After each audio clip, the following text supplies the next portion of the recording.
Assalamualaikum warahmatullahi wabarakatuh. Alhamdulillah, tidak pernah berhenti kita memuji Sang Pencipta Allah. Sebagai seorang muslim kita sangat yakin akan janji Allah, karena Allah berfirman dalam kitabnya, innallaha la yukhliful mi'ad. Allah tidak akan pernah pungkiri janjinya. Dan juga dalam firman Allah yang lain, wa man asdaqu minallahi qila.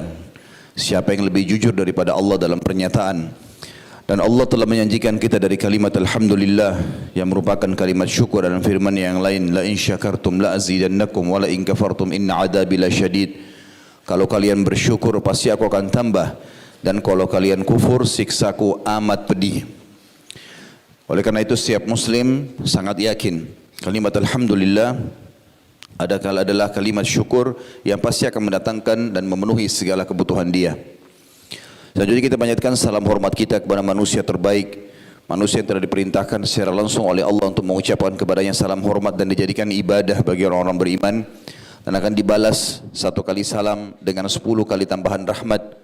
Maka sangat wajar kalau kita selalu mengucapkan juga salawat dan taslim kepada Nabi besar Muhammad sallallahu alaihi wasallam. Setelah Alhamdulillah, pagi tadi kita sudah menyelesaikan judul yang sangat luar biasa, penyampaian tentang masalah surga, bagaimana surga adalah impian nyata seorang muslim, dan bagaimana seorang muslim harus memaksimalkan waktu yang sudah Allah siapkan di muka bumi ini sampai menjelang ajal datang dengan amal-amal dan kepatuhan. Dan sudah kita jelaskan manfaat-manfaat dari amal-amal saleh, bagaimana setiap amal saleh itu bakti dengan orang tua, jujur, amanah, tanggung jawab, dermawan, menjenguk orang sakit, dan apa saja yang merupakan amal perintah kebaikan yang Allah Subhanahu wa taala telah jadikan sebagai syariat bagi orang-orang beriman. Semua itu sangat mudah untuk dilakukan, besar janji Allah dan membawa kepada kebahagiaan, serta juga di akhirat akan masuk ke dalam surga. Dan sudah kita rincikan panjang lebar masalah surga. Pada kesempatan sore ini semoga Allah berkahi, kita akan membahas tempat yang lain di akhirat sana yang kita wajib berlindung darinya, wajib lari, menyelamatkan diri, karena memang Allah Subhanahu wa taala menjadikannya sebagai tempat siksaan abadi, yaitu neraka. Dan pada sore ini kita akan bahas tentang dahsyatnya neraka. Saudaraku seiman, saya mengingatkan kembali apa yang saya bahasakan tadi pagi, bahwasanya untuk menjadi ahli surga mudah sekali dan bagus, karena menjadi orang yang baik di mata manusia, karena dengan jujur, amanah, tanggung jawab dan melakukan semua perintah-perintah kebaikan dalam agama, Allah akan berikan pahala yang besar. Allah suka, Allah juga buat manusia menyukainya. Dan untuk menjadi penghuni neraka juga sama, sangat mudah sebenarnya, tetapi sangat berbahaya bagi dia. Karena dia dengan bohong, durhaka sama orang tua, lawan daripada amal baik tadi. Mencaci maki, menghina, menggibah, memfitnah dan segala macam hal, maka dia akan masuk ke dalam api neraka. Neraka ini teman-teman sekalian disebutkan dalam hadis Bukhari, bahwasanya neraka dan surga saling berbicara satu sama yang lain. Surga mengatakan, mengapa tidak masuk ke dalamku kecuali mayoritasnya orang-orang susah, miskin.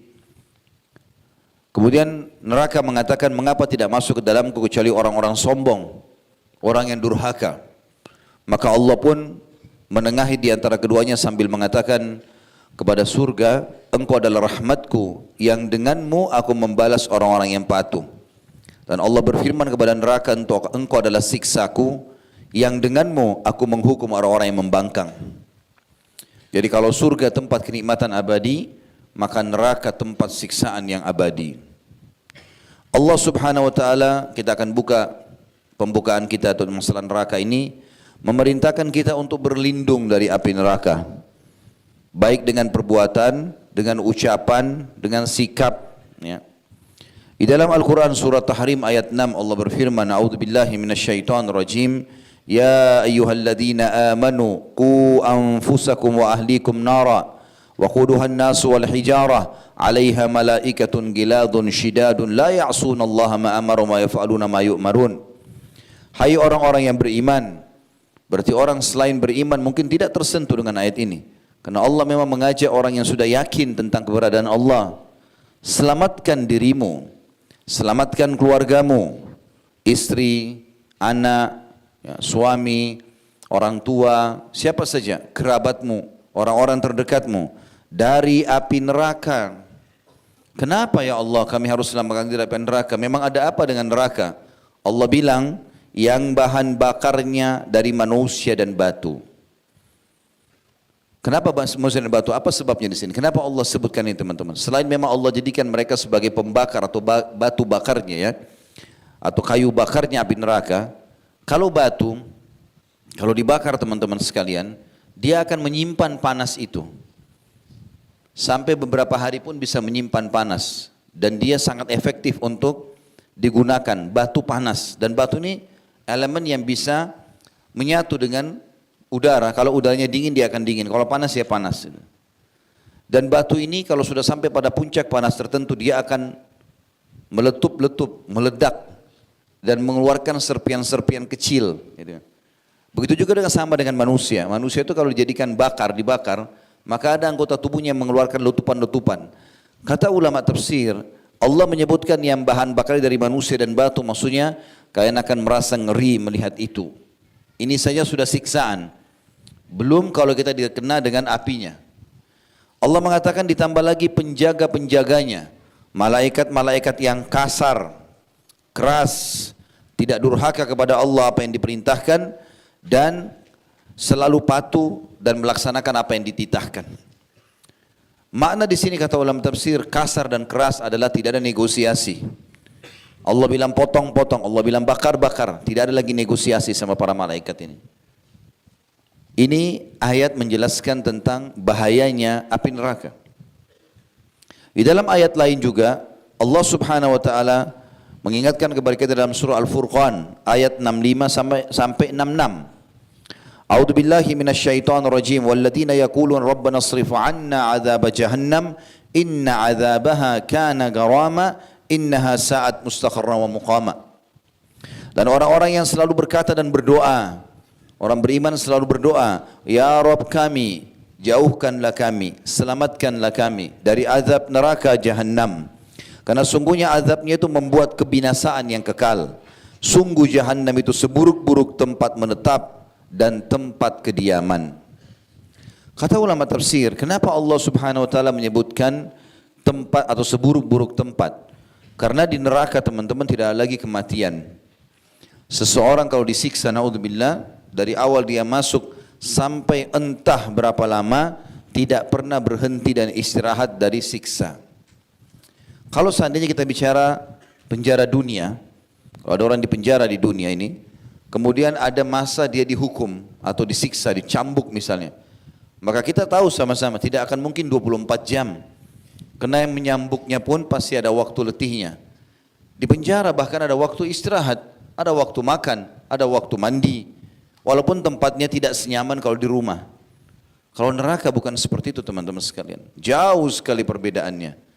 Neraka akan disiksa dan tidak akan pernah ada kematian. Bisa dibayangkan kalau seluruh daging kita terlepas dari tulang dan mata kita pun tercabut, tapi tidak mati. Kita rasakan sakitnya.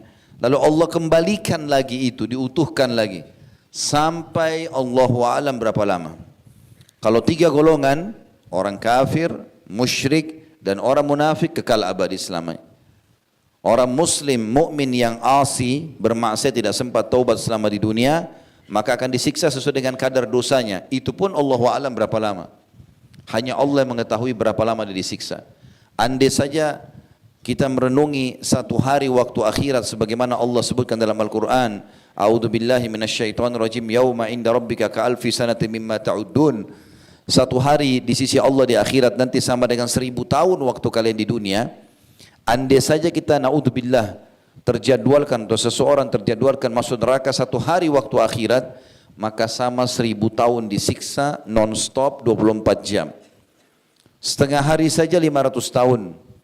Maka ini waktu yang sangat luar biasa. Bagaimana dengan orang yang disiksa sekian ribu tahun waktu akhirat atau abadi selamanya? Dan ini semua teman-teman hanya karena tidak mau jadi orang baik. Saya sudah bilang tadi pagi dan saya ulangi kembali, orang yang beriman itu jadi orang baik. Karena disuruh jujur, amanah, tanggung jawab, ramah, dermawan, pahalanya besar masuk surga. Orang yang di neraka ini orang buruk.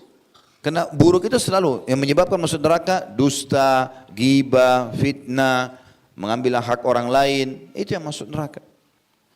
Dan di dunia dia terhina, tidak ada yang suka, di akhirat pun tidak baik tempatnya. Penyiksaannya luar biasa. Di dalam surah An-Nisa, surah nomor 4 ayat 56, Allah menggambarkan tentang bagaimana keadaan mereka yang tidak mati itu. A'udzubillahi minasyaitonirrajim, kullama nadijat juluduhum baddalnahum juludan ghairaha liyadzuqul azab. Penghuni neraka itu setiap kali kulit mereka terbakar, daging mereka terbakar, kami ganti dengan kulit yang baru agar mereka merasakan rasa sakit yang baru.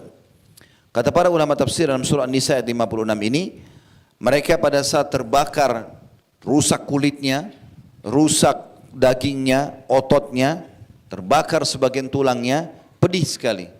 Begitu Allah utuhkan lagi, juga pedih.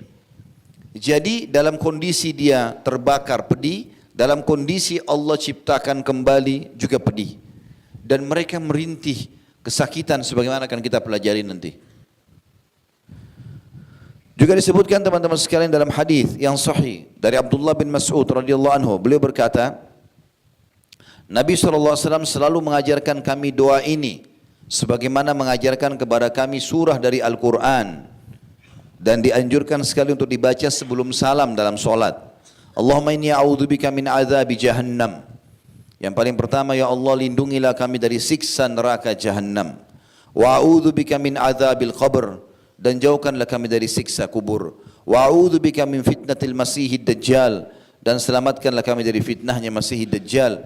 Wa a'udzubika min fitnatil mahya wal mamat, dan aku berlindung kepadamu dari fitnah kehidupan dan fitnah kematian. Ini disebutkan oleh Imam Muslim di jilid 5 halaman 89. Juga disebutkan dalam riwayat yang lain, Nabi SAW paling banyak membaca doa, Rabbana atina fid dunya hasanah wa fil akhirati hasanatan wa qina adzabannar. Ya Allah, berikanlah kami seluruh kebaikan dunia, berikanlah kami seluruh kebaikan akhirat, dan selamatkan kami dari api neraka. Hadis ini riwayat Bukhari di jilid 18 halaman 187. Nabi SAW di awal bab kita ini atau bahasan kita teman-teman sekalian memerintahkan kita berlindung, di antaranya sabda beliau dari Abu Hurairah radhiyallahu anhu, Nabi SAW bersabda, mastajara abdun minan nari sab'a marrat illa qalatin nar ya Rabbi inna abdaka fulan istajara minni fa'ajirhu. ولا سأل عبد الجنة 7 مرات إلا قالت الجنة يا ربي إن عبدك فلانا سألني فأدخله الجنة. Tidaklah seorang hamba memohon perlindungan kepada Allah dari api neraka dalam sehari sebanyak 7 kali. Dia mengatakan, ya Allah selamatkan aku dari api neraka, ya Allah selamatkan aku dari api neraka 7 kali. Kecuali neraka akan merespon dan berkata, ya Allah, wahai Rabb, hambamu fulan meminta perlindungan dariku, maka lindungilah ia. Dan tidak ada seorang hamba pun yang memohon agar dimasukkan ke dalam surga 7 kali dalam sehari, melainkan surga akan berkata, wahai Rabb, hambamu fulan telah memintaku, maka masukkanlah ia ke dalamku. Hadis ini sahih diriwayatkan oleh Al-Mundhiri dalam kitab At-Targhib At-Tarhib di jilid 6 halaman 229, dan ini sahih sesuai dengan syarat Bukhari Muslim. Itu yang pertama, masalah Allah dan Rasulnya memerintahkan kita untuk berlindung dari api neraka. Allah Subhanahu wa ta'ala mengancamkan dalam banyak ayat teman-teman tentang bahayanya neraka ini, dan setiap muslim harus merenungi dan mentadabburi ayat-ayat ini. Di antaranya adalah surah Al-Ahzab ayat 66, Allah berfirman, A'udzu billahi minasyaitonir rajim, yauma tuqallabu wujuhum fin nari yaquluna ya laitana ata'na Allah wa ata'na ar-rasula. Pada hari kiamat nanti, ketika wajah mereka dipanggang, dibolak-balikkan di dalam api neraka, maka mereka sambil menyesal berkata, wahai kiranya dulu kami taat kepada Allah, kami taat kepada Rasul. Tapi penyesalan sudah tidak ada gunanya lagi pada saat itu. tidak bermanfaat lagi. Juga dalam surah Qamar, Al-Qamar ayat 48 Allah berfirman, A'udzu billahi minasyaitonir rajim, yauma yushabuna fin nari ala wujuhihim dzuqu massa saqar. Pada hari kiamat nanti mereka akan diseret di atas wajah mereka ke dalam neraka dan dikatakan kepada mereka, rasakanlah sentuhan api neraka ini. Adi bin Hatim radhiyallahu anhu meriwayatkan dari Nabi alaihi salatu wassalam, beliau bersabda, ittaqun nar walau bisyikki tamrah wa man lam yajid fa bi kalimatin thayyibah. Jauhkan, selamatkan, takutlah kalian dari api neraka itu, kata Nabi SAW, walaupun hanya dengan menyedekahkan separuh kurma. Barang siapa yang tidak menemukan pun tidak sanggup, maka dengan kalimat-kalimat yang baik. Hadis riwayat Bukhari Muslim. Jadi saking beratnya neraka itu, sampai Nabi SAW suruh kita selamatkan dirimu, selamatkan. Kalau kau hanya punya satu butir kurma, maka bagi dua, sedekahkan setengahnya dengan niat selamat dari api neraka. Sampai Abdullah bin Umar radhiyallahu anhu itu setiap hari harus bersedekah dan berharap Allah selamatkan dari api neraka, walaupun beliau bersedekah hanya dengan sebutir bawang. Mereka sibuk dengan itu, menjauhkan diri dari api neraka. Juga Abu Hurairah meriwayatkan radhiyallahu anhu, saat turun firman Allah Subhanahu wa taala dalam surah Asy-Syu'ara ayat 214, A'udzu billahi minasyaitonir rajim wa anzir ashiratakal aqrabin. Hai Muhammad, peringatkan kerabat-kerabat terdekatmu tentang bahayanya neraka itu. Maka Rasulullah SAW berdiri lalu berseru di hadapan Quraisy, baik umum maupun khusus. Dia bersabda, wahai Bani Ka'ab bin Lu'ay. Ini masuk suku Quraisy yang merupakan ada hubungan kekerabatan dengan Nabi SAW. Selamatkan diri kalian dari api neraka. Wahai Bani Murrah bin Ka'ab, selamatkan diri kalian dari api neraka. Wahai Bani Abdul Muttalib, selamatkan diri kalian dari api neraka. Wahai Fatimah binti Muhammad, selamatkan dirimu dari api neraka. Sesungguhnya aku tidak memiliki sesuatu apapun untuk kalian yang bisa membebaskan kalian dari murka Allah. Hadis ini diriwayatkan Imam Bukhari Muslim. Artinya teman-teman sekalian, Nabi SAW mengingatkan umatnya, mengingatkan kerabatnya, mengingatkan sukunya, mengingatkan orang tercinta dalam hidupnya dari kalangan anak-anaknya, yaitu Fatimah radhiyallahu anha, agar selamatkan diri dari neraka, berbuat, beramal. Banyak orang juga kadang-kadang menghayal, menganggap dia adalah orang yang sudah mencintai Nabi SAW, sudah cukup, enggak usah beramal. Enggak, dia harus beramal. Nabi ingatkan, Fatimah saya sangat dicintai Nabi SAW, beliau mengatakan, hai Fatimah, beramal, karena aku selamatkan diri dari neraka, karena aku tidak bisa membantumu apa-apa. Kecuali kalau kau punya amal, baru aku bisa meminta kepada Allah, dijadikan untuk penyebab kamu masuk ke dalam surga. Juga dalam hadis Bukhari yang lain, Abu Hurairah meriwayatkan, Nabi SAW bersabda, perumpamaan aku dan kalian adalah seperti seseorang yang menyulut api, buat api unggun. Lalu belalang dan kupu-kupu masuk ke dalamnya dan ia berusaha menghalaunya, tetapi ada saja yang lolos. Maka aku menghalangi kalian dari api neraka, tapi kalian ada juga yang lolos dari tanganku. Hadis ini riwayat Bukhari Muslim. Artinya Nabi SAW sudah ingatkan, solatlah, ini keutamaannya, puasalah, ini keutamaannya, baktilah sama orang tua, ini keutamaannya, semua sudah disebutkan. Kalau kalian buat itu akan masuk surga. Surga itu begini dayang-dayangnya, begini pelayannya, begini istananya, begini sungainya, begini pohonnya, begini makanannya, segala macam. Tapi saya sudah ingatkan juga, kata Nabi SAW, jangan buat ini, jangan buat itu. Maksudnya keburukan, riba, zina, bohong, menipu, gunjing, fitnah, jangan buat. Dosanya ini loh, ancamannya ini, nanti masuk neraka. Neraka itu bahan bakarnya manusia, apinya panas. Nanti kita dengarkan bagaimana makanannya, bagaimana minumannya, sesuatu yang bertolak belakang sekali dengan surga. Maka Nabi SAW mengatakan, sayangnya masih ada di antara kalian yang lolos dari tanganku. Udah diingatkan gak mau dengar. Ada orang subhanallah dinasihati, akhi, ukhti jangan, ini haram, bahaya, gak mau tahu. Gak usah, urus dirimu sendiri. Subhanallah, seakan-akan dia membiarkan dirinya masuk api neraka. Kalau ada seseorang teman-teman menyampaikan kepada kita nasihat, dan kita lihat itu nasihat yang benar, walaupun dari orang yang lebih muda dari kita, dengarkan. Ambil pelajaran dari situ. Bisa saja Allah Subhanahu wa ta'ala yang menjadikan nasihat itu sampai dari lisannya. Dari mana kita mengetahui masalah itu? Selama itu benar. Juga di dalam hadis yang lain, hadis riwayat Bukhari Muslim juga, hadis riwayat Muslim dan Tirmidzi.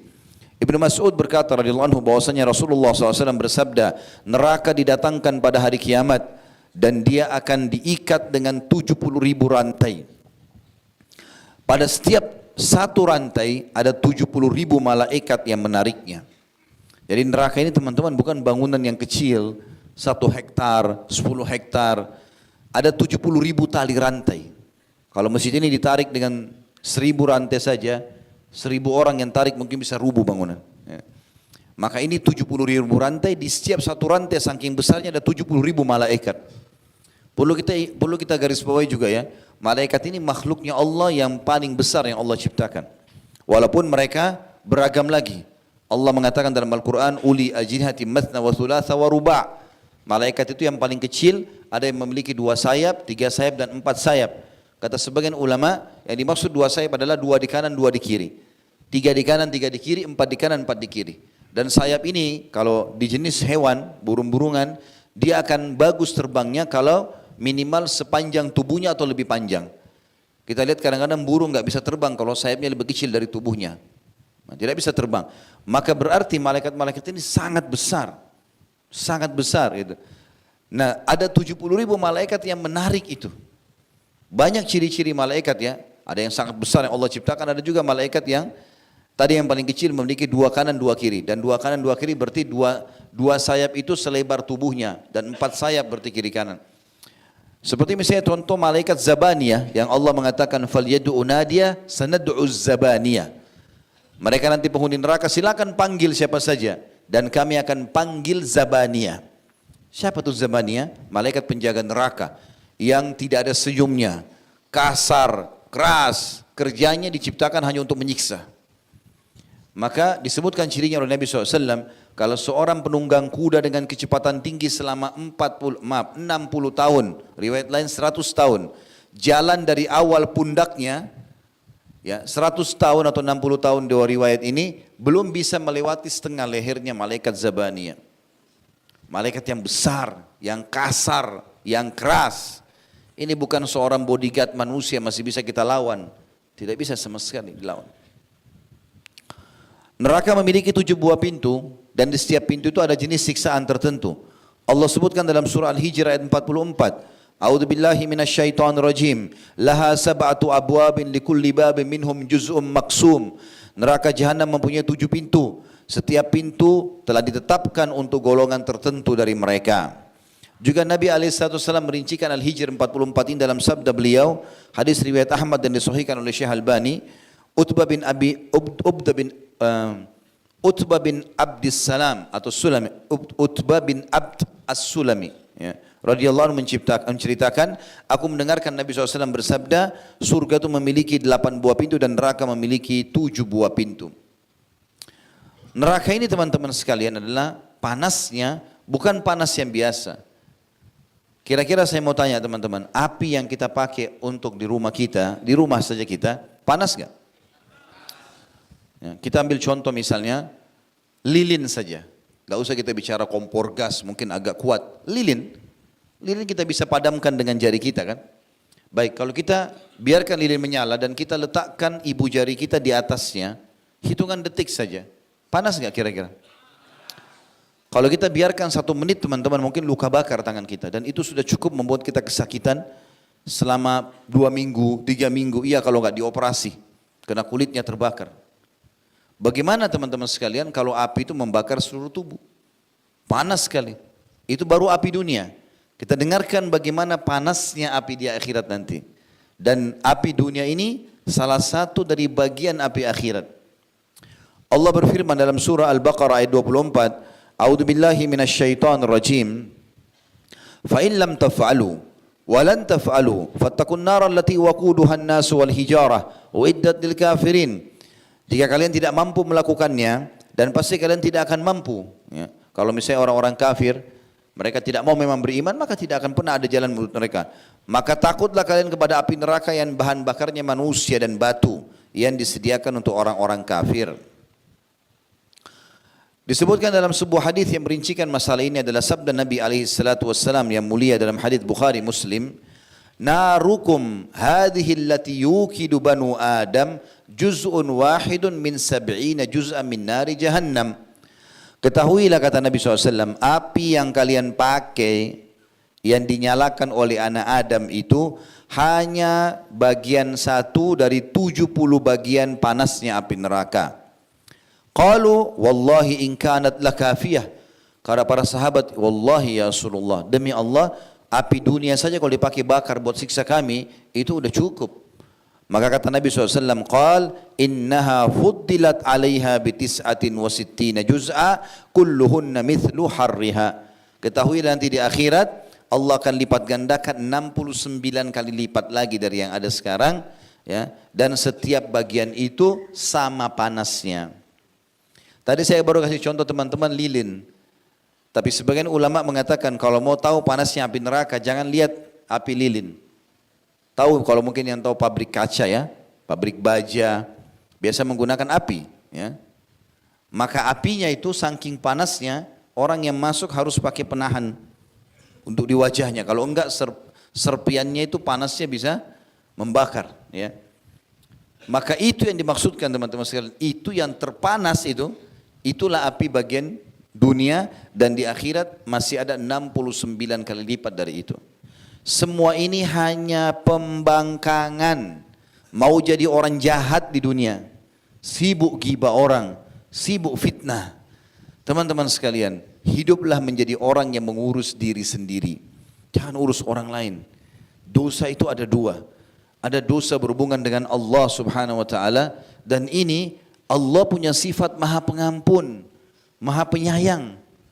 Kata Nabi SAW, buku-buku dosa akan dimaafkan oleh Allah kecuali 1 buku, yaitu hubungan seseorang dengan orang lain. Kalau sama Allah kita enggak sholat 20 tahun, taubat di tahun 21 Allah terima, selesai. Maafkan. Kalau itu disuruh qadha, orang tidak keluarin zakat, lalu kemudian dia taubat, dia keluarin zakatnya. Orang yang punya utang Ramadan dia bayar. Tapi kalau sama manusia, enggak bisa.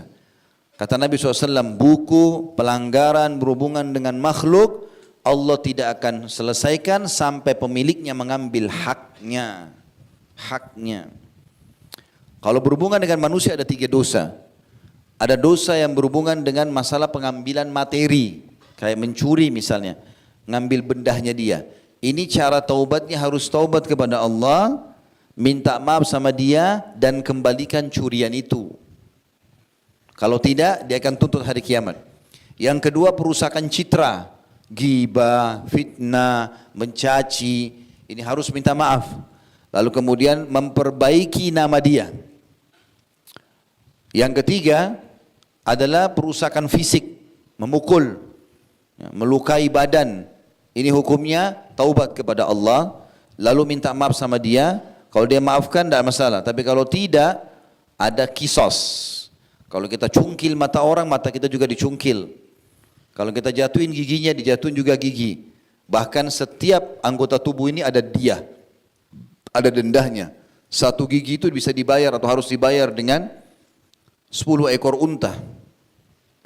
Disebutkan dalam hadis karena tidak bolehnya orang sampai merusak fisik orang. Yang saya sayangkan teman-teman sekalian, ini banyak orang tidak sadar. Dia pikir dirinya sudah sholat di masjid, sudah hadir di taklim, tapi sibuk dengan ghibah. Menceritakan aib orang. Untuk apa? Dapat apa? Kenapa kita harus sibuk dengan keadaan orang? Kalau sesuatu itu kita lihat depan mata dan salah, dinasihati. Kalau benar didukung. Kalau kita tidak tahu, jangan dicari tahu.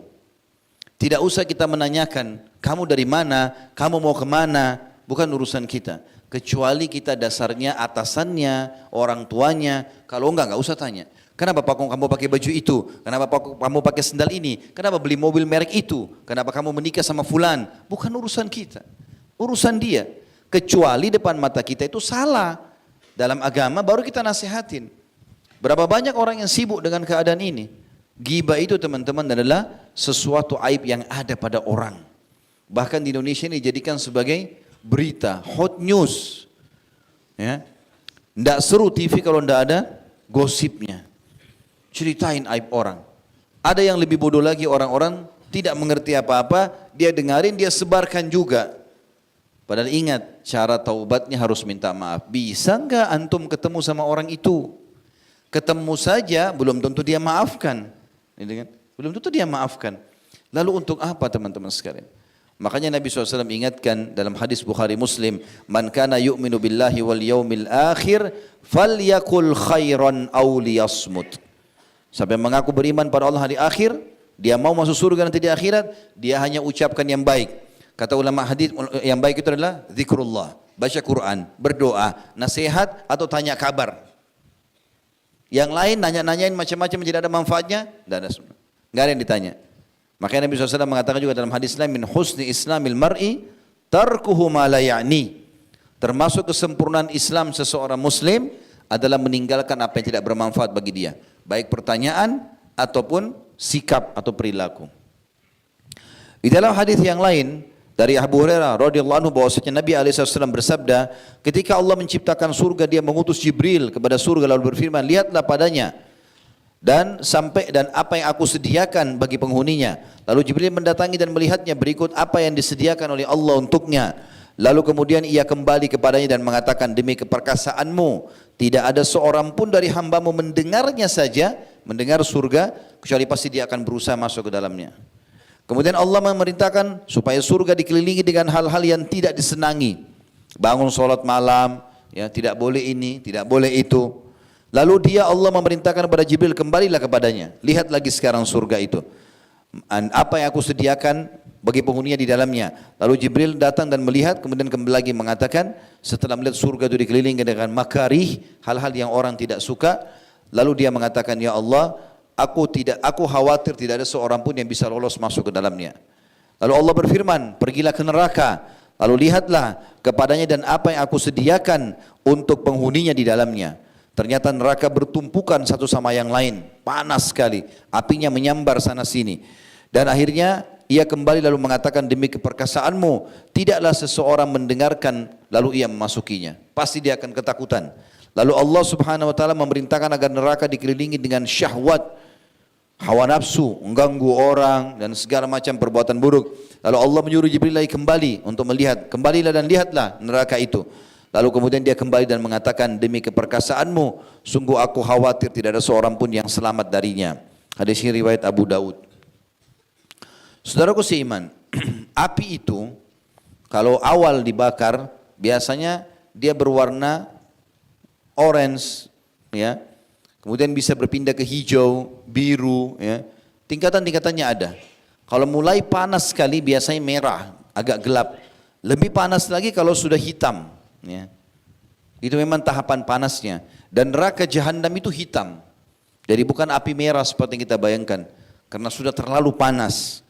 Disebutkan di dalam surah Ibrahim ayat 49 sampai 50. A'udzu billahi minasyaitonir rajim. Wa taral mujrimina yawma idzin muqarranina fil asfad sarabiluhum min qatirani wa taghsha wujuhahumun nar. Dan pada hari itu hai Muhammad, engkau akan melihat orang-orang yang berdosa bersama-sama diikat dengan belenggu. Ya, belenggu itu berarti bagian leher, bagian dua tangan dan dua kaki semuanya diikat. Pakaian mereka dari cairan aspal yang panas dan wajah mereka ditutup dengan api. Jadi api neraka jahanam itu sifatnya juga dalam surah Al-Humazah disebutkan, innaha alaihim mu'sadah. Ya. Neraka jahanam itu terhadap mereka mu'sadah. Mu'sadah salah satu maknanya adalah multasiqah, melekat. Ya. Jadi kalau api itu disemprotkan ke kita, kemudian kita kena sedikit, ya, percikannya, lalu kemudian api itu tertarik lagi karena pakai senjata disemprot lalu ditarik, maka panasnya cuma sebentar.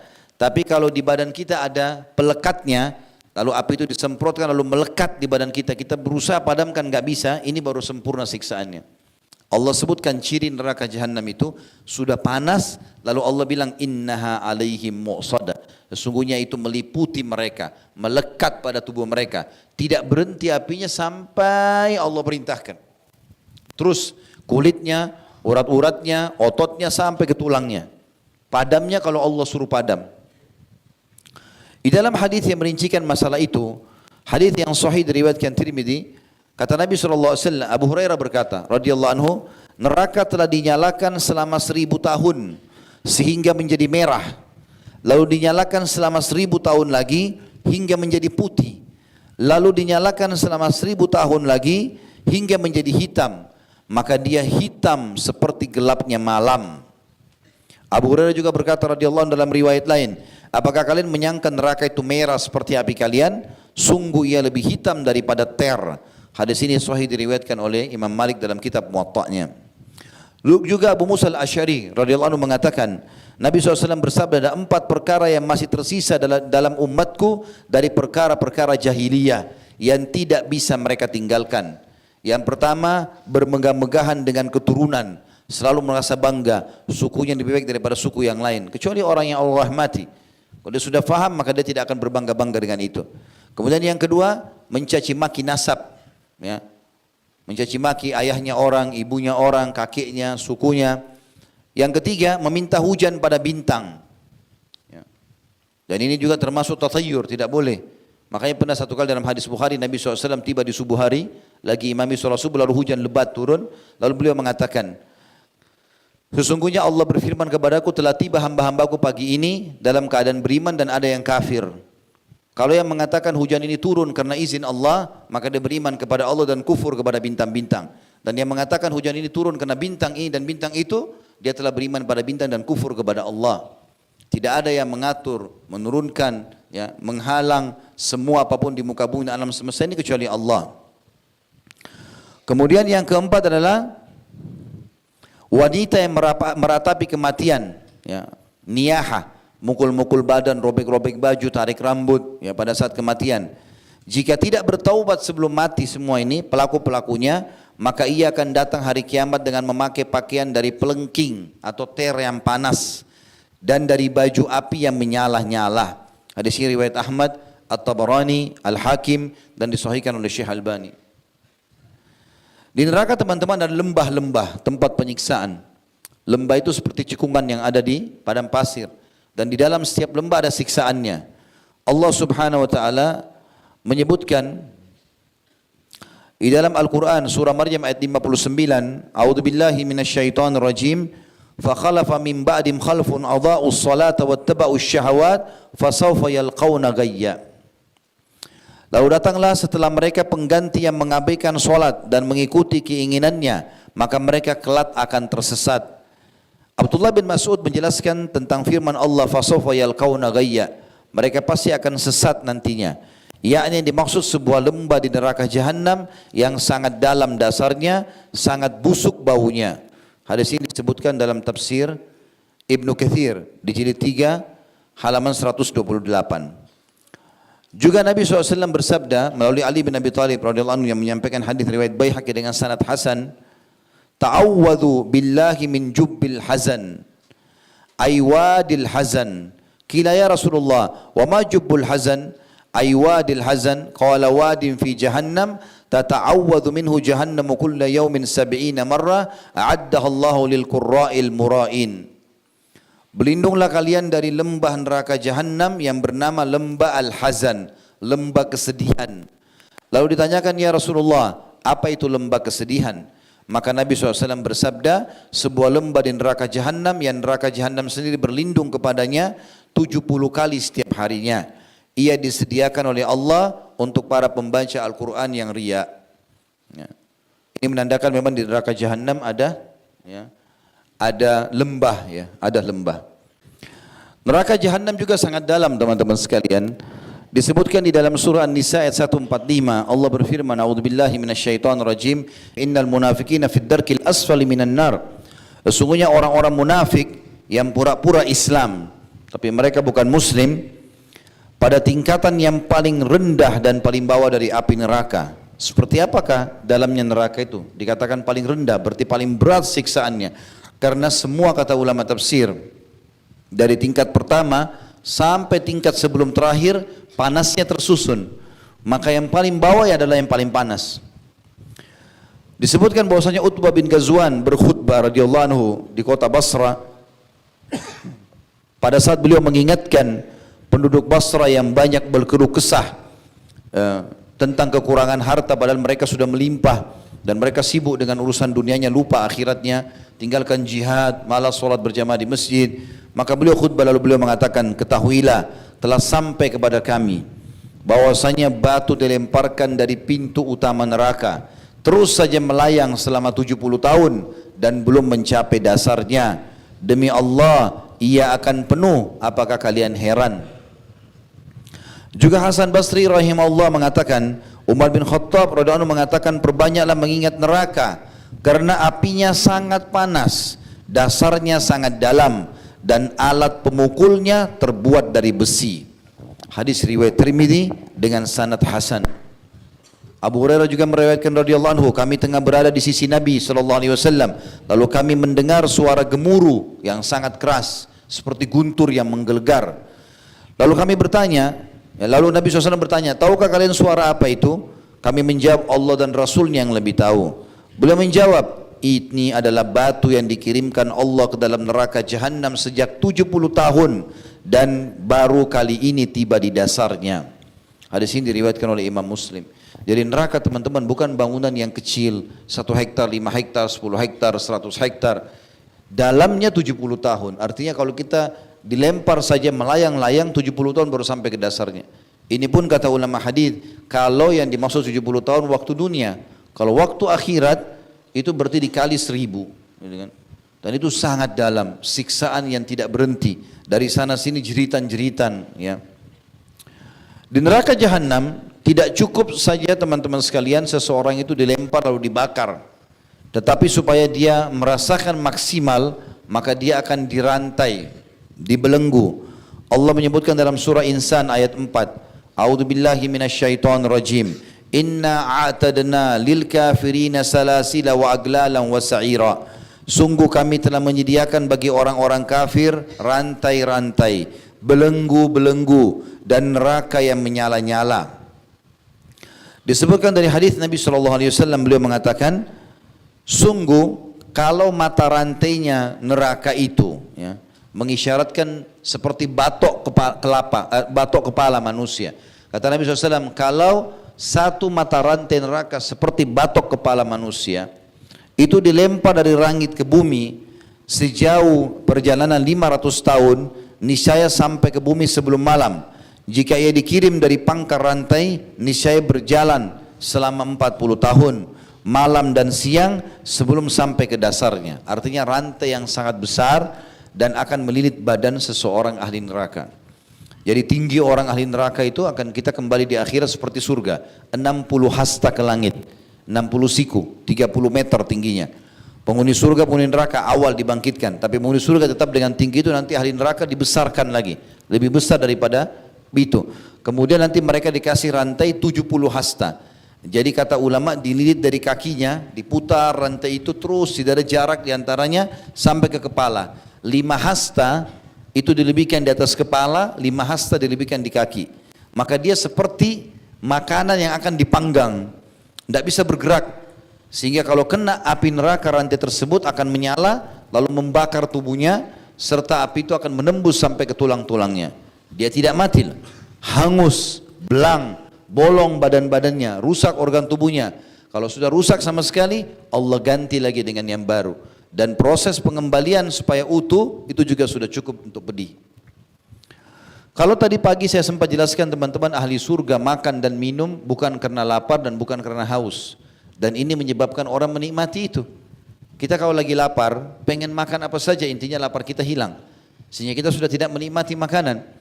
Tapi kalau kita sudah kenyang, atau kita baru makan lalu orang tawarkan mau makan apa Pak, makan apa Bu, maka kita masih bisa milih, saya mau makan ini, saya tidak mau yang itu misalnya. Begitu juga minum, kalau kita lagi haus pesan, saya minta air es misalnya. Maka kalau kita lagi tidak haus, mau minum apa? Mau minum hangat, mau minum dingin, kita masih bisa milih dan kita bisa menikmatinya.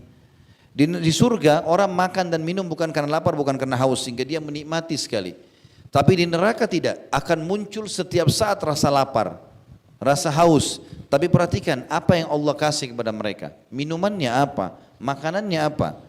Allah sebutkan dalam surah Ibrahim ayat 15-17 yang artinya, dan mereka diberikan kemenangan.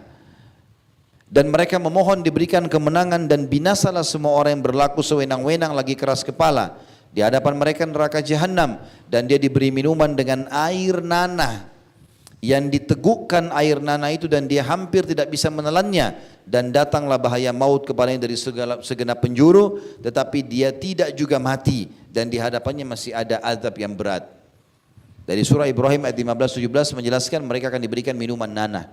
Orang-orang neraka ini karena luka semua badannya maka mengeluarkan darah dan nanah. Mereka menangis, mengeluarkan air mata, maka bercampurlah semua itu memenuhi tempat-tempat di neraka itu.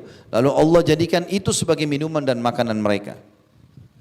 Di dalam surah Al-Kahfi ayat 29 juga yang artinya sungguhnya kami telah menyediakan neraka bagi orang-orang zalim yang gejolaknya mengepung mereka dan mereka meminta pertolongan, minta minum. Mereka akan diberi air seperti besi yang mendidih yang menghanguskan wajah mereka. Itulah minuman yang paling buruk dan tempat istirahat yang paling jelek.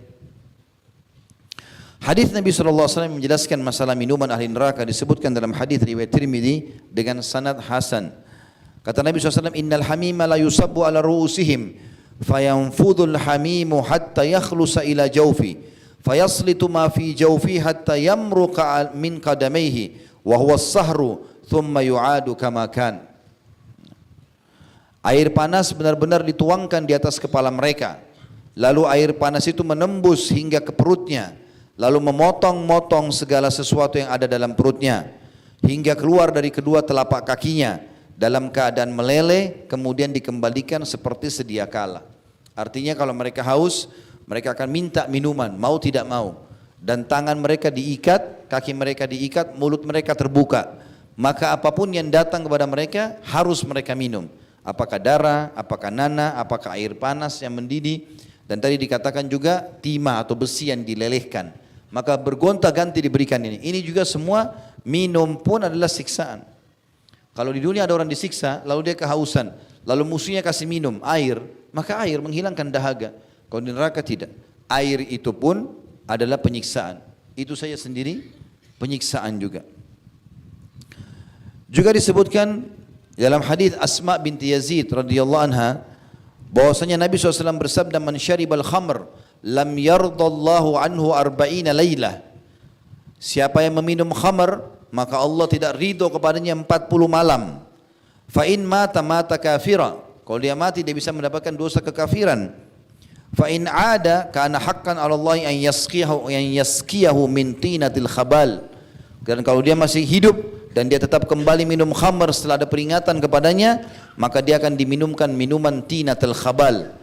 Qalat qila ya Rasulullah wa ma tinatul khabal. Asma binti Yazid berkata radhiyallahu anha, para sahabat bertanya, ya Rasulullah, apa itu tinatul khabal? Maka kata Nabi SAW, sadidu ahlin nar, nanahnya penghuni neraka. Itu adalah minumannya. Nah, itu adalah minumannya. Saya harap teman-teman bersabar karena panasnya udara. Ya. Saya bisa mengetahui itu, tapi insya Allah kipas sudah dinyalakan ini. Mungkin yang sebelah kanan saya bisa dikencangkan kalau memang bisa. Masih bisa dilanjutkan dengan panas begini? Alhamdulillah. Allah itu akan memberikan balasan pahala sesuai dengan kadar pengorbanan. Jadi ulama mengatakan kalau seandainya orang pergi sholat subuh di Amerika atau di Eropa di musim salju, sampai mereka kedinginan 0 derajat, itu beda pahalanya dengan kalau kita di Indonesia yang pergi masjid tidak panas, tidak apa gitu. Sesuai dengan kadar juhud, kadar upaya. Orang kalau lagi tidak berzina karena tidak ada godaan, beda dengan orang kalau tinggalkan zina sementara godaan lagi bergejolak, pahalanya lebih besar. Jadi begitu juga di majelis ilmu. Kalau dingin-dingin sama panas-panas beda pahalanya. Ya. Mudah-mudahan ini ada tambahan pahala ya. Baik. Itu minuman ahli neraka tadi, naudzubillah. Sekarang kita masuk ke makanan ahli neraka. Disebutkan dalam surah Ad-Dukhan. Surah Dukhan ini ayat 43 sampai 46. A'udzubillahi minasyaitonir rajim. Inna syajarataz zakum ta'amul athim kal muhli yagli fil butun kaghallil hamim. Yang artinya sungguh pohon zakum itu makanan bagi orang-orang yang banyak dosa, seperti cairan tembaga yang mendidih di dalam perut, seperti mendidihnya air yang sangat panas. Di dalam Al-Ghashiyah ayat 6 juga Allah mengatakan, A'udzubillahi minasyaitonir rajim, laisa lahum ta'amun illa min dhari'. Ahli neraka tidak akan makan kecuali dari pohon yang berduri. Kata Nabi SAW menggambarkan tentang masalah buah zakum ini yang merupakan makanan khasnya ahli neraka, naudzubillah. Beliau berkata dari Ibnu Abbas radhiyallahu anhuma, "Lau anna qatratan minaz zakumi qutirat fi darid dunya la afsadat ala ahli dunya ma'aishahum, fa kaifa biman yakunu ta'amuh atau ta'amah." Seandainya setetes saja buah zakum diambil lalu diteteskan di bumi ini, maka akan rusak semua kehidupan bumi ini. Setetes saja. Lalu kata Nabi SAW, bagaimana dengan orang yang itu menjadi makanannya? Maka buah zakum, buah yang pada saat orang lapar pengen sekali makan, mulutnya dibuka, tangannya terantai, kakinya terantai, harus dia makan. Maka masuklah buah zakum yang seperti ter tadi, ya seperti besi meleleh panas, kemudian masuk dan merusak seluruh tubuhnya, robek semuanya, hancur semuanya, meledak badannya, lalu diutuhkan kembali. Begitu seterusnya, siksaan demi siksaan datang. Penghuni neraka, teman-teman sekalian, tubuh mereka akan mengeras dan juga tampang mereka akan memburuk. Disebutkan dalam hadis riwayat Muslim dan Tirmidzi, Abu Hurairah berkata radhiyallahu anhu, Nabi SAW bersabda, gigi gerahamnya orang kafir di neraka seperti gunung Uhud. Gigi geraham, satu giginya saja seperti gunung Uhud, dan ketebalan kulitnya setebal perjalanan 3 hari. Kata ulama hadis, yang dimaksud di sini adalah Allah perbesar tubuh mereka. Karena makin besar tubuhnya, makin dia rasakan sakit. Contoh misal, ini contoh saja. Kalau seandainya kita seseorang di sini mau pengen pukul perutnya semut, mudah atau sulit? Sulit. Kenapa? Karena semutnya kecil. Tapi kalau kita mau pukul perutnya gajah, mudah. Bahkan kita bisa target sasarannya di titik mana bisa, karena besar. Maka penghuni neraka dibesarkan tubuh mereka berlipat-lipat ganda agar mereka mudah disiksa dari semua sisi tubuhnya. Abu Hurairah juga beriwayatkan, Nabi SAW bersabda, ketebalan kulit orang kafir adalah 42 hasta, 20 meter. Gigi geraham mereka seperti bukit Uhud, dan tempat duduk mereka di Jahannam sejauh Mekah dan Madinah. Hadis ini riwayat Tirmidzi dengan sanad hasan. Juga Abu Hurairah meriwayatkan sabda Nabi SAW, "Yauma nad'u kulla unasim bi imamihim."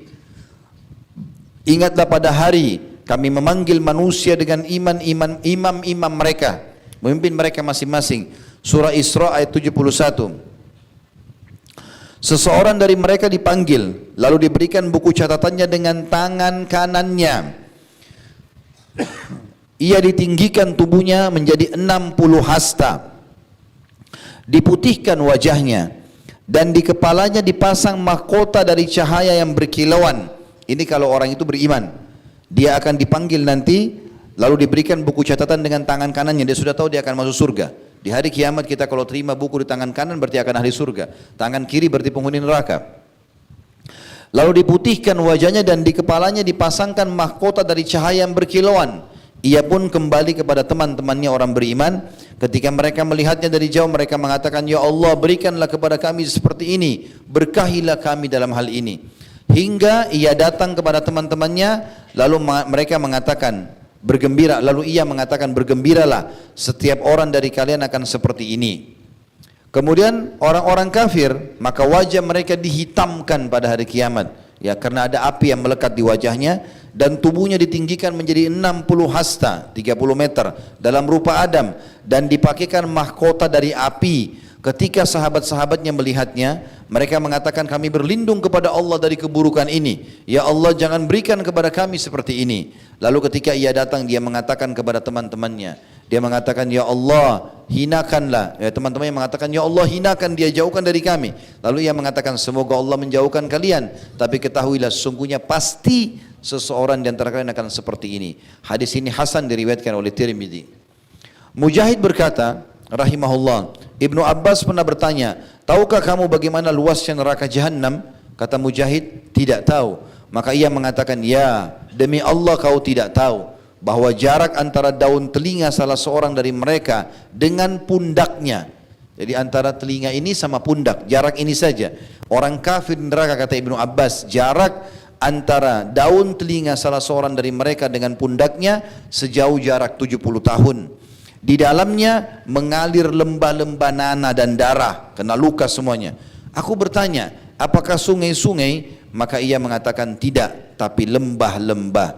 Hadis ini sahih riwayat Imam Ahmad. Juga Abu Sa'id Al-Khudri meriwayatkan radhiyallahu anhu bahwasanya Nabi SAW bersabda tentang firman Allah dalam surah Al-Mu'minun ayat 104. A'udzu billahi minasyaitonir rajim wa hum fiha kalihun, dan mereka penghuni neraka itu dalam keadaan cacat. Ya. Dikatakan dalam ayat ini mereka di neraka dalam keadaan muram dan bibir mereka cacat. Yakni kata Nabi SAW, tashwin naru fataqallasu syafatuhu al-ulya hatta tabluga wasata ra'sihi wa tastarkhi syafatuhu sufla hatta tadriba surratah. Ketahuilah kata Nabi SAW, penghuni neraka akan dipanggang di dalam api. Saking panasnya terkelupas bibir atasnya, bibir bagian atas, wanaudzubillah, hingga mencapai kepalanya. Bibirnya melebar karena panasnya sampai bisa dilipat ke kepalanya.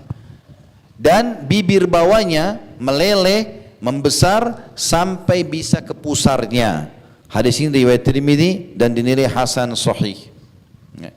Mungkin ada juga hikmahnya antum merasa panas ini ya, supaya bisa faham, baru keringat aja sudah panas. Bagaimana dengan api neraka ini? Hah? Benar nggak? Soalnya tadi pagi kita waktu bahas surga dingin-dingin aja. Hah?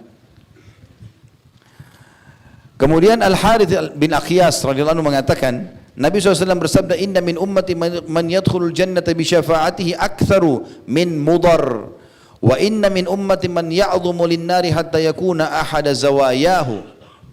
Sesungguhnya di antara umatku, kata Nabi SAW, ada orang yang masuk surga dengan syafaatnya lebih dari suku Mudar. Jadi ada orang subhanallah karena banyak sekali ibadahnya, Masya Allah, banyak sekali ibadah, dosanya bisa dihitung jari bahkan tidak ada, maka dia bisa menyelamatkan sampai di atas 100.000 orang masuk surga bersama dia. Seperti suku Mudar. Ada juga dari umatku kata Nabi SAW, karena banyaknya dosanya sampai dia membesar di neraka dan dia bisa menjadi salah satu sudutnya. Hadis riwayat Bukhari. Jadi saking banyaknya dosanya, entah dosa apa yang dia lakukan, tapi ini ancaman bagi umat Muhammad SAW. Ada di antara umatku yang saking banyaknya dosanya, tubuhnya membesar sampai dia menjadi salah satu sudut dari neraka itu.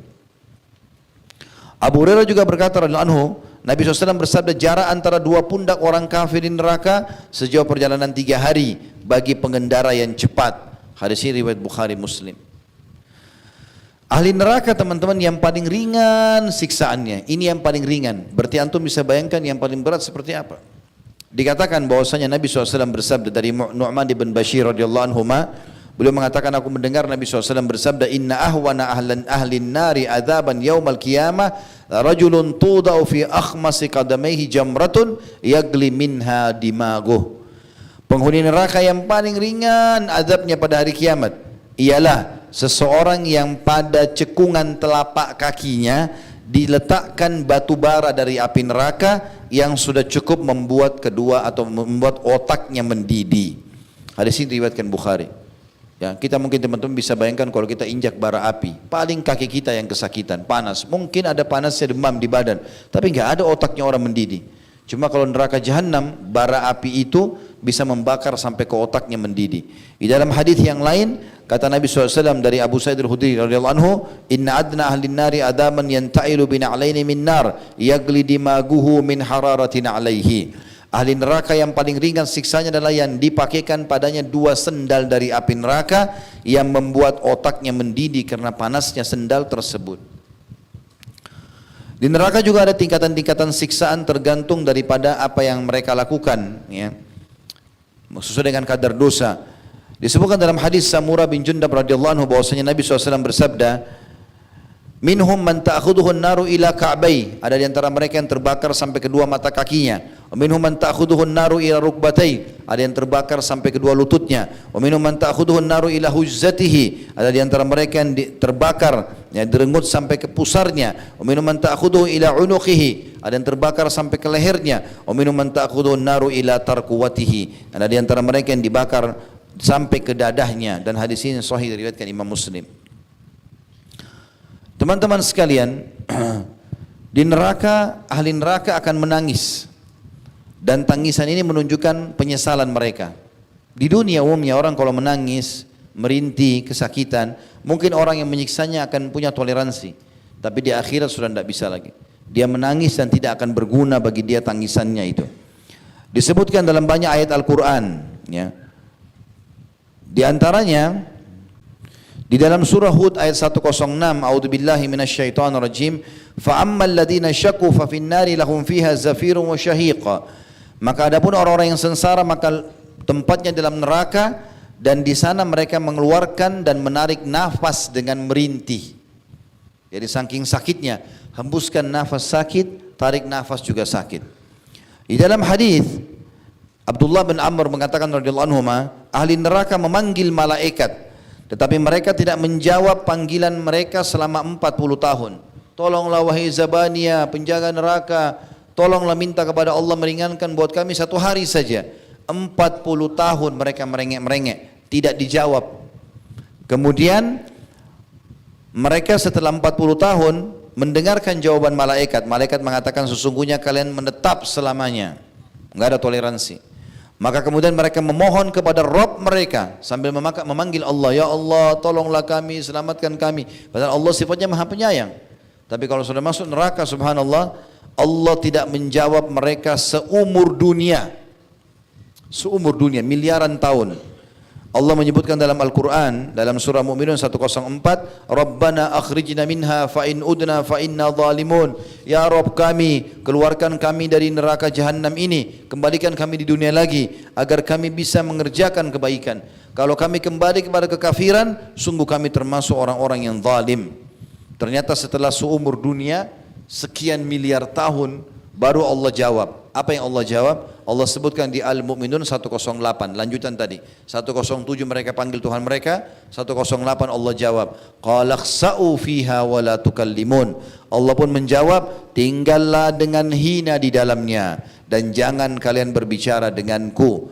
Kemudian kata Nabi SAW, kaum itu pun putus asa. Tidak ada lagi yang dilakukan kecuali mengeluarkan nafas dan menariknya dengan merintih. Suara mereka menyerupai suara keledai, mula-mulanya mengeluarkan nafas dan akhirnya menariknya dengan merintih. Hadis ini diriwayatkan oleh At-Tabarani dan semua perawinya thiqat.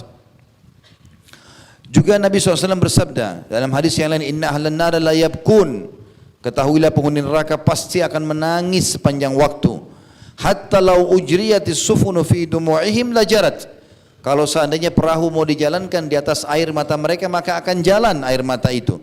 Wa innahum la yabkuna dama, yakni makanad dam'i, dan mereka akan menangis darah sebagai pengganti keluarnya air. Nanti teman-teman sekalian, ada orang yang keluar dari neraka juga, tapi ini khusus untuk orang-orang beriman saja yang punya dosa. Mereka bisa mendapatkan syafaat. Tetapi kapan? Allahu a'lam. Berapa lama disiksa? Allahu a'lam. Tentu kalau kita bisa masuk surga tanpa melalui neraka lebih baik daripada orang masuk ke sini. Karena ada juga orang menggunakan ini sebagai hujjah, argumentasi. Mereka mengatakan, toh orang Islam akan masuk surga. Benar, tapi melalui neraka dulu kalau banyak dosanya. Dan ini Allahu a'lam sekali lagi berapa lama, siksaan itu berapa lama dia lalui. Tapi akan keluar sebagaimana Allah Subhanahu wa taala menyebutkan dalam surah Thaha 109. Selama dia muslim, dia akan keluar dari api neraka. A'udzubillahi minasyaitonirrajim. Yauma idzin la tanfa'u syafa'atu illa man adzina lahu ar-rahmanu wa radiya lahu qaula. Pada hari kiamat nanti tidak berguna syafaat atau pertolongan kecuali dari orang yang telah diberi izin oleh Allah yang Maha Pengasih dan dia ridhoi perkataannya. Abu Sa'id Al-Khudri meriwayatkan dari Nabi sallallahu alaihi wasallam, yadkhulu ahlul jannatil jannata wa ahlun narin nar. Nanti hari kiamat akan masuk penghuni surga ke surga dan penghuni neraka ke neraka. Masing-masing sudah menikmati. Ya, ahli surga menikmati surga, ahli neraka menikmati apinya. Wa na'udzubillah. Ahli neraka maksudnya. Thumma yaqulu Allah azza wa jalla. Lalu Allah SWT berfirman, akhriju man kana fi qalbi mithqalu habbatin min khardalin min iman. Maka orang-orang beriman itu diperintahkan oleh Allah untuk memberikan pertolongan kepada orang yang mereka kenal dari neraka. Keluarkan siapapun yang dalam hatinya ada seperti biji sawi dari keimanan. Maka fayukhrajuna minha qad iswaddu. Mereka pun dikeluarkan dari api neraka sementara mereka sudah hangus. Fayulqauna fi nahri hayat. Lalu mereka dilemparkan ke sungai-sungai kehidupan yang ada di depan pintu-pintu surga. Fayambutuna kama tambutul habbatu fi janibis sail. maka mereka pun akan tumbuh seperti tumbuhnya tanaman-tanaman lembut di pinggiran saluran air. Alam tara annaha takhruju safra'a multawiyah, bukankah kalian lihat pohon-pohon atau tanaman kecil yang muncul di saluran air berwarna kuning dan masih lembut? Begitulah keadaan mereka. Di dalam riwayat yang lain kata Nabi SAW, sayakhruju nasu minan nari kad ihtaraku wa kanu mithlal humam thumma la yazalu ahlul jannati yarushuna alaihim al-ma' hatta yambutuna nabatal guzai fis sail. Orang-orang akan dikeluarkan sebagian dari neraka yang memang masih punya keimanan tapi mereka dosanya dominan, dalam keadaan telah terbakar dan mereka sudah menjadi lahar, mereka sudah jadi cair gitu. Kemudian ahli surga terus menerus mencipratkan air dari sungai kehidupan pada mereka sampai mereka tumbuh seperti tumbuhan yang tumbuh di saluran air. Hadis ini riwayat Ahmad dan disahihkan oleh Syekh Albani. Begitu juga kata Nabi SAW, Inna Allah Azza wa Jalla yakhriju kauman atau yukhriju kauman minan nari ba'da ma la yabqa minhum fiha illa al-ujuh fayudkhiluhum Allahul jannah. Allah akan mengeluarkan betul-betul sebagian ahli neraka yang tidak tersisa kecuali wajah mereka saja. Lalu Allah memasukkan mereka ke dalam surga. Hadis ini sahih disebutkan Al-Albani dalam silsilah hadis sahih nomor 1661. Dan sekian banyak hadis yang menyebutkan kalau ahli neraka akan ada dikeluarkan. Di antaranya hadis yang masyhur tentang Nabi SAW. Beliau mengatakan, nanti pada saat aku masuk ke dalam surga, aku akan menemui Ar-Jabbar, zat yang maha pemurah di hadapanku. Lalu aku pun berkata, Ya Rabb, wahai penciptaku, ummatku, ummatku. Maka kata Nabi SAW, Allah pun mengatakan, hai Muhammad, pergilah ke neraka, keluarkanlah dari umatmu siapa yang dalam hatinya ada seperti koin dirham dari keimanan, kecil sekali. Maka Nabi SAW mengeluarkan semuanya dari umatnya yang punya keimanan seperti itu. Lalu beliau kembali lagi. Lalu Allah SWT mengatakan, kembalilah, keluarkan lagi dari umatmu yang seperti dalam hatinya ada seperti setengah koin dirham. Maka Nabi SAW mengatakan, aku kembali lalu mengeluarkan lagi. Kemudian setelah itu Allah mengatakan lagi, kembalilah, keluarkan siapapun yang dari umatmu yang memiliki dalam hatinya keimanan seperti biji sawi. Maka Nabi SAW mengatakan, aku pun mengeluarkan mereka dari api neraka Jahannam. Setelah itu Allah Subhanahu wa taala masih mengizinkan para malaikat memberikan syafaat. Orang-orang beriman memberikan syafaat. Dan setelah itu pun Allah masih mengatakan, masih tersisa syafaatku. Lalu Allah mengambil atau Allah menggenggam satu genggaman dari neraka, lalu mengeluarkan banyak orang-orang yang telah terbakar. Lalu mereka dilemparkan di sebuah sungai di mulut surga yang disebut dengan air kehidupan. Lalu mereka tumbuh di kedua tepi sungai itu seperti tanaman kecil tumbuh di aliran air yang kalau kalian lihat di sisi batu atau di sisi pohon, bagian yang terkena cahaya sinar matahari berwarna hijau dan bagian yang tidak terkena sinar matahari berwarna putih. Lalu mereka keluar dari sungai kehidupan seolah-olah mutiara. Pada leher mereka disematkan tanda, lalu mereka masuk ke dalam surga. Ahli surga menyebut mereka dengan utaqaur rahman, atau orang-orang yang telah Allah bebaskan dari api neraka. Allah memasukkan mereka ke dalam surga dengan tanpa amal yang mereka lakukan dan tanpa kebaikan yang pernah mereka persembahkan. Dikatakan kepada mereka, untuk kalian apa yang kalian lihat dan yang semisalnya seperti itu juga. Hadis ini riwayat Bukhari, Muslim. Juga Nabi SAW mengatakan, ini berita gembira bagi orang yang sudah mengucapkan syahadat saja, yang penting pernah Islam.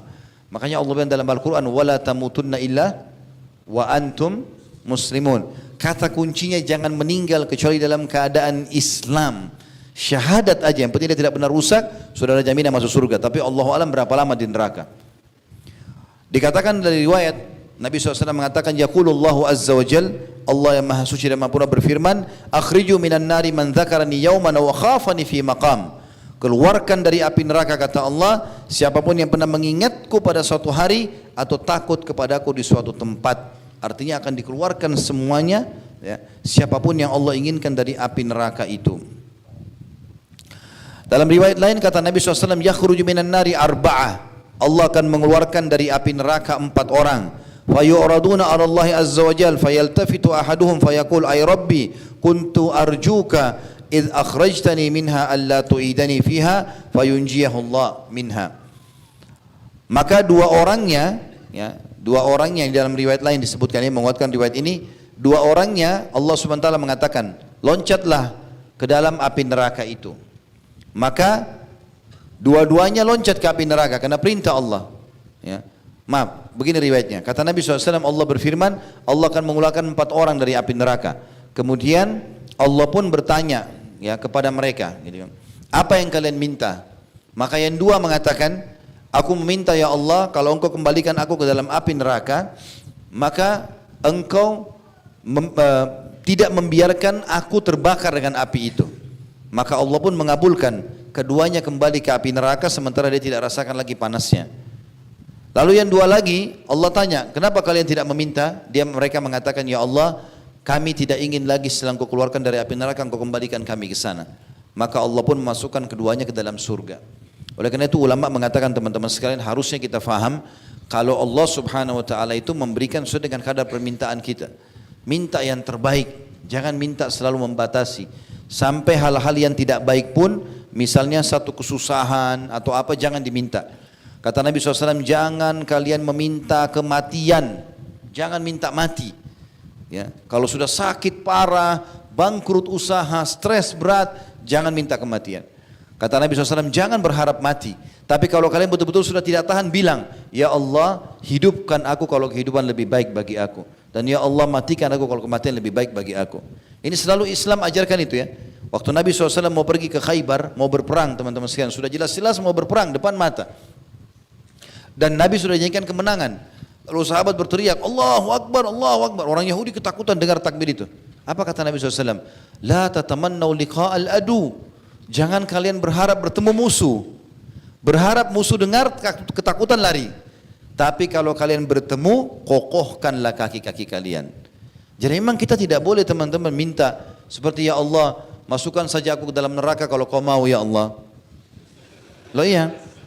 Mau menunjukkan kerendahan hati? Enggak. Ya Allah, masukkan aku dalam surga dan selamatkan aku dari api neraka. Mirip juga dengan ulama menekankan teman-teman sekalian, kita harus meminta kepada Allah surga dengan keseriusan. Dan kita harus yakin surga itu ada dan berhubungan sekali dengan ketaatan kita. Karena ada syair-syair dilantunkan di Indonesia, saya sering dengar, jangan kau sembah Allah karena ada surga dan jangan kau takut kepada Allah karena ada neraka. Ini bertolak belakang dengan dalil-dalil syar'i. Allah Subhanahu wa taala dalam surah Al-Imran ayat 133 menjelaskan, a'udzubillahi minasyaitonir rajim, wasari'u ila magfiratin min rabbikum wa jannatin arduhas samawati wal ardu iddat lil muttaqin. Berlumba-lumbalah kalian kepada pengampunan Tuhan kalian dan kejarlah surga. Beribadahlah kamu untuk dapat surga itu, gitu kan? Patuh. Karena itu luasnya luas langit dan bumi dijanjikan untuk orang-orang yang bertakwa, dijanjikan untuk orang-orang yang bertakwa. Dan surat Tahrim ayat 66 tadi sudah kita bacakan, Allah bilang, ya ayyuhalladzina amanu qu anfusakum wa ahlikum nara. Hai orang beriman, selamatkan dirimu, takutlah kau dari api neraka dan juga keluargamu. Maka kita kalau menyembah Allah karena ingin masuk surga itu puncak ibadah. Kalau teman-teman mau maksimal dapat pahala dari satu ibadah, kejar janjinya Allah di situ. Misal begini, boleh enggak Ustaz, saya bersedekah supaya saya tambah kaya. Loh memang itu targetnya. Karena sedekah akan menambah harta, kan begitu sabda Nabi SAW. Mana qasamalu min sadaqah dalam hadis Bukhari. Tidak akan berkurang harta karena sedekah. Kalau kita sedekah dengan niat supaya tambah kaya, memang itu targetnya. Boleh enggak Ustaz, saya bangun sholat malam supaya doa saya diijabah. Loh memang begitu janji Nabi SAW. Kalau tertinggal sepertiga malam, Allah turun ke langit bumi, lalu bertanya kepada para malaikatnya, adakah hambaku yang memohon aku penuhi? Maka memang itu tujuannya. Boleh enggak saya bakti sama orang tua supaya saya juga dikasih anak-anak membakti sama saya? Nabi bilang SAW, berbaktilah pada kedua orang tua kalian, Allah akan berikan kepada kalian anak-anak yang bakti pada kalian. Memang begitu. Boleh enggak saya pergi haji supaya dosa saya dimaafkan? Loh memang sabda Nabi SAW begitu. Siapa yang haji tidak rafath, mengucapkan kalimat syahwat yang salah, bukan pada pasangan halalnya, tidak fusuk, berbuat kejahatan, tidak berdebat-debat di musim haji, tidak bertengkar, dia akan pulang seperti baru dilahirkan oleh ibunya. Berarti memang tujuannya itu. Ya. Boleh enggak saya tinggalkan zina supaya jangan saya masuk neraka? Memang itu targetnya, supaya enggak disiksa. Maka kita menyembah Allah, berharap masuk surga, dan kita takut sama Allah karena takut masuk neraka. Kapan kita mengejar apa yang Allah janjikan, berarti kita merindukan apa itu yang Allah janjikan. Dan kapan kita takut dengan apa yang Allah ancam, berarti kita takut kepada Allah Subhanahu wa taala. Sebagai penutup teman-teman sekalian, kita tutup dengan keabadian neraka. Neraka ini teman-teman bukan berarti hanya disiksa lalu kemudian lepas, tidak. Padahal sebenarnya di dunia sebentar sekali kehidupannya, ya. Ingat teman-teman, orang-orang ahli neraka dari kalangan orang kafir, ahli maksiat, Apa yang mereka rasakan, yang mereka kejar, kita bisa rasakan sebagai orang beriman. Ya, orang kafir makan, minum, bekerja, menikah, ya, segala macam hal dia lakukan. Tapi kita juga orang beriman bisa. Enggak ada dalam Islam kita dilarang untuk menikah. Kita boleh rasakan biologis tapi dengan cara halal. Kita boleh punya anak, kita boleh punya pendapatan, kita boleh punya nama baik, kita punya rumah besar, silahkan. Berarti apa yang orang kafir kejar, kita juga bisa dapatkan itu sebagai orang beriman. Tetapi kita punya tolok ukur halal. Selama halal silahkan. Saya diberitahukan informasi dari teman-teman di Jepang itu hari. Kalau mereka pernah bertemu dengan orang-orang Jepang penyembah matahari.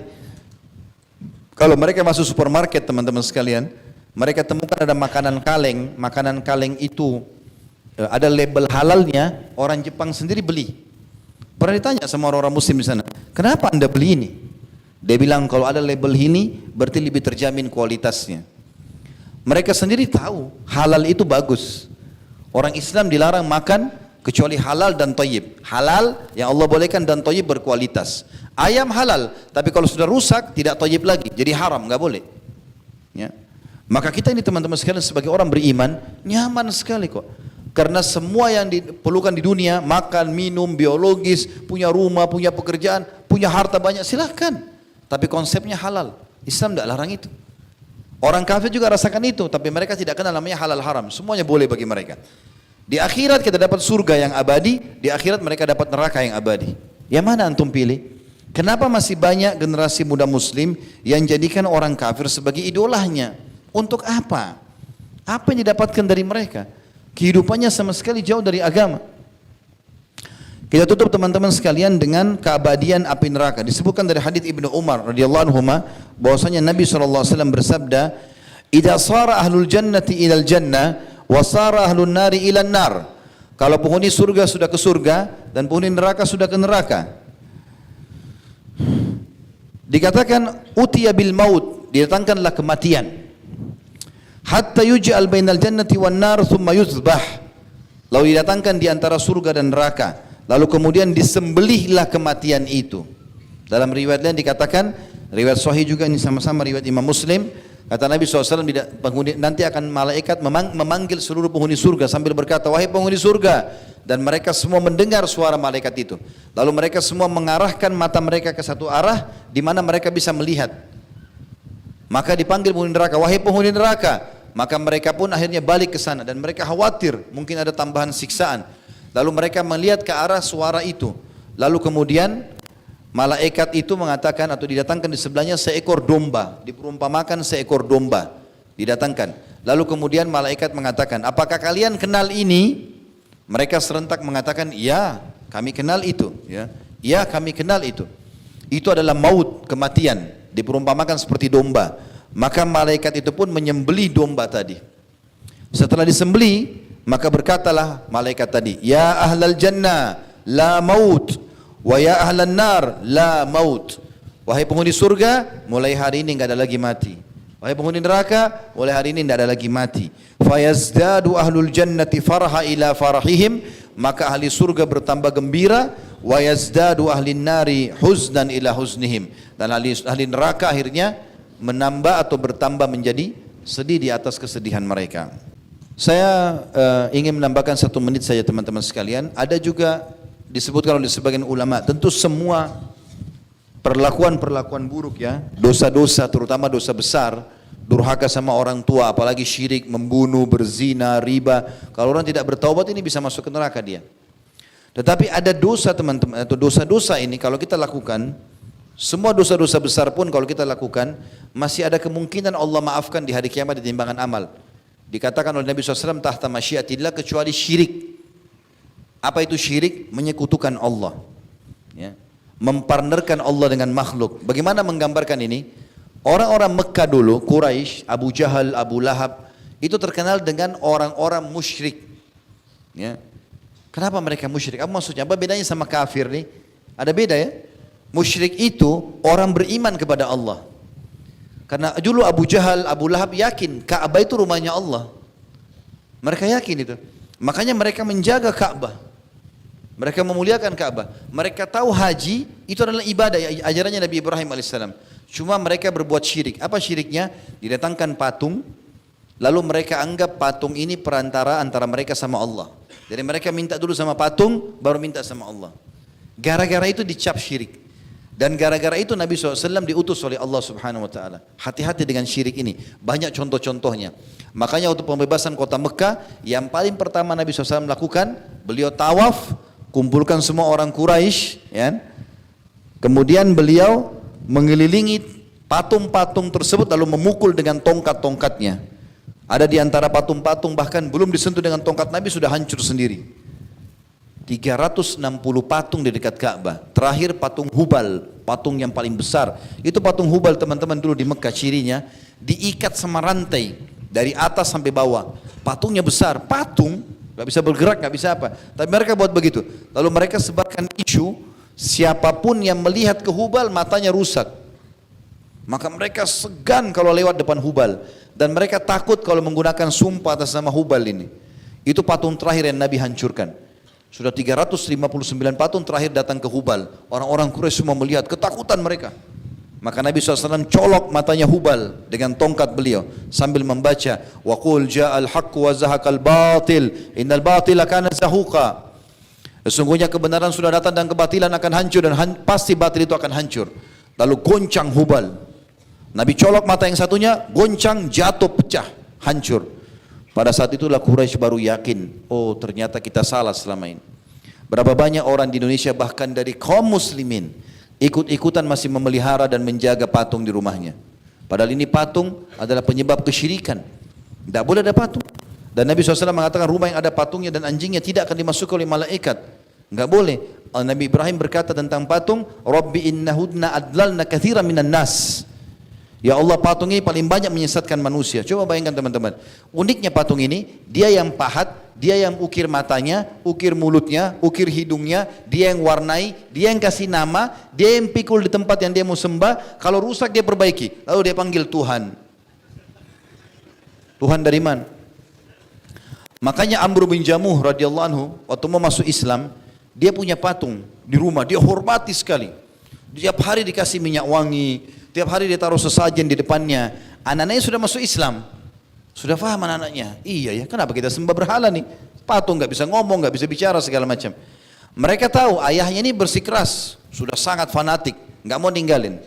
Maka mereka buat sebuah strategi. Anak-anaknya Amr bin Jamuh.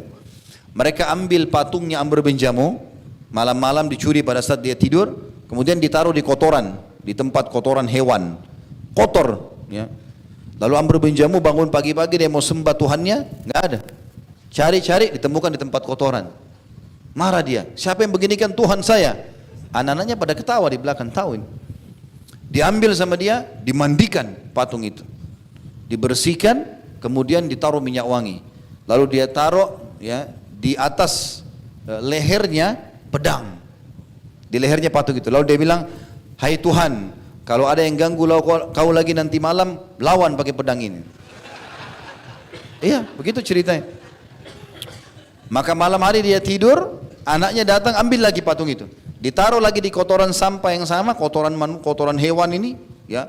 Kemudian pedang itu diambil, lalu diganti dengan bangkai anjing. Begitu pagi-pagi dia bangun, dia cari Tuhannya nggak ada, dia curiga di tempat kemarin, dia lihat ada di situ. Begitu dia lihat Tuhannya jatuh di kotoran, pedangnya diambil, kemudian dia tinggal pakai rantai di lehernya, terantaikan itu atau tergantungkan bangkai anjing, dia mengatakan sungguh kau tidak layak jadi Tuhan. Itu kan. Kemudian dia pun akhirnya pergi dan masuk Islam di tangan Nabi SAW dan mati syahid di perang Uhud radhiyallahu anhu. Ini contoh kecil teman-teman. Di Indonesia sekarang banyak orang apa? Jimat.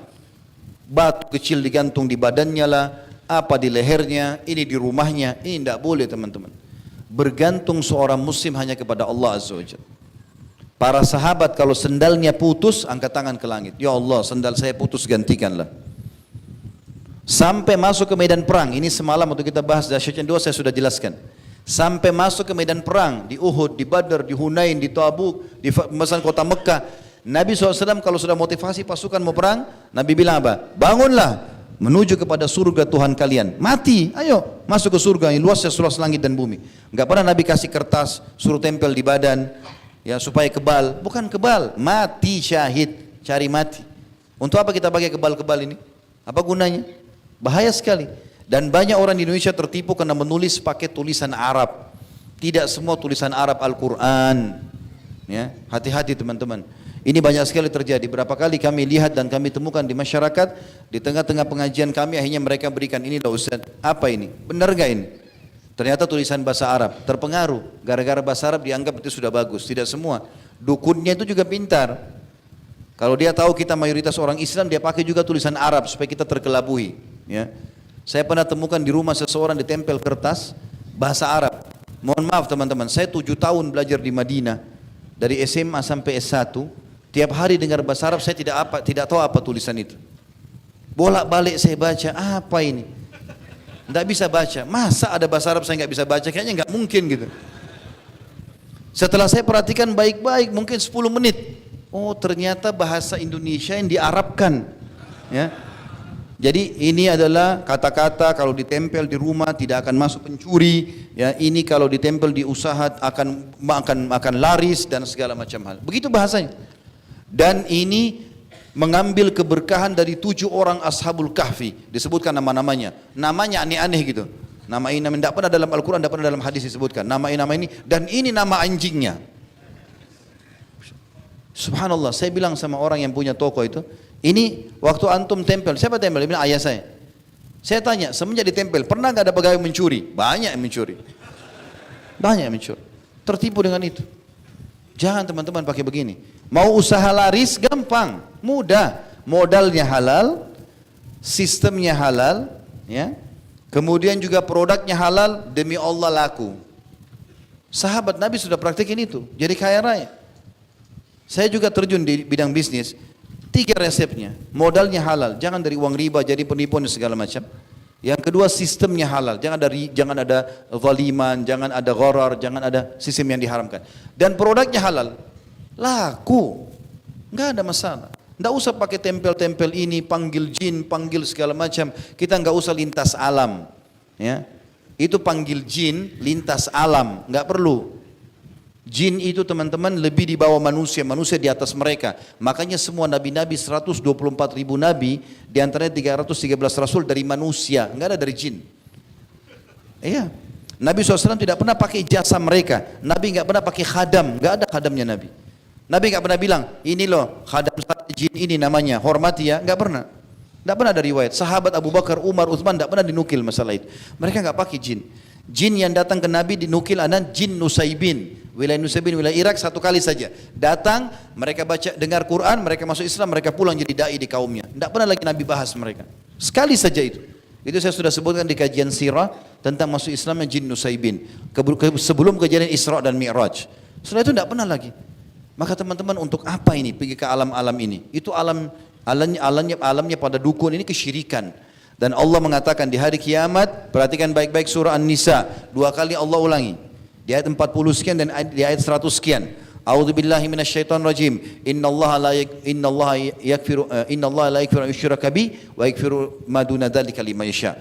Allah tidak akan memaafkan di timbangan amal nanti dosa syirik, dan Allah masih memaafkan dosa-dosa yang lain. Kalau sudah syirik bahaya. Makanya jangan tergantung kecuali kepada Allah Subhanahu wa taala, dan hati-hati.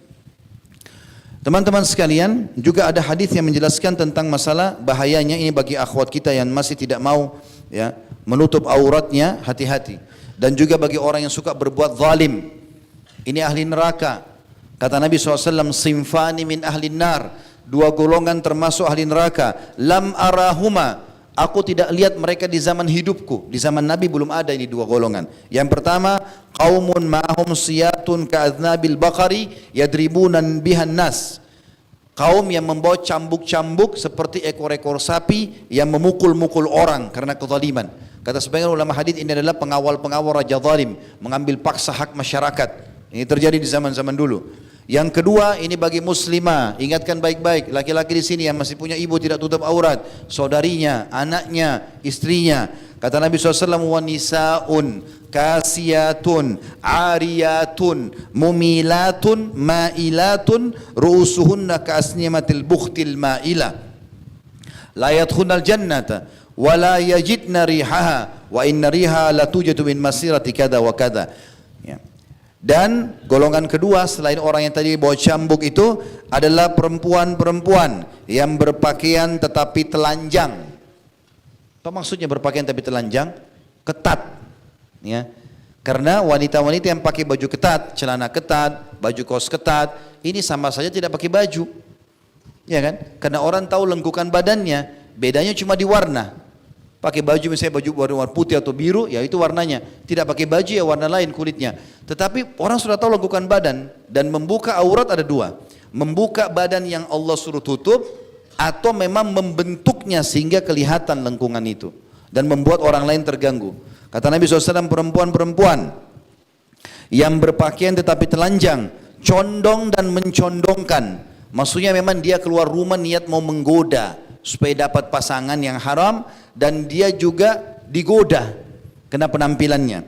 Hati-hati ya, kalau ada seorang muslimah pakai jilbab rapi, tertutup auratnya, apalagi di jilbab syar'i sekarang yang besar, Masya Allah, itu kalau pakai itu baru dia digoda orang. Misal kalaupun ada orang menggodanya sampai diperkosa dan dia menjaga kehormatannya, maka dia dapat pahala, yang memerkosa dapat dosa. Tapi kalau ada orang keluar dasarnya bolong semuanya, kekurangan kain, belakangnya bolong, depannya bolong, perutnya kelihatan bolong semuanya, lubang, kemudian orang tergoda, maka kalau dia diperkosa, dia dapat dosa, yang perkosa juga dapat dosa. Sudah rugi diperkosa, dapat dosa karena dia penyebab.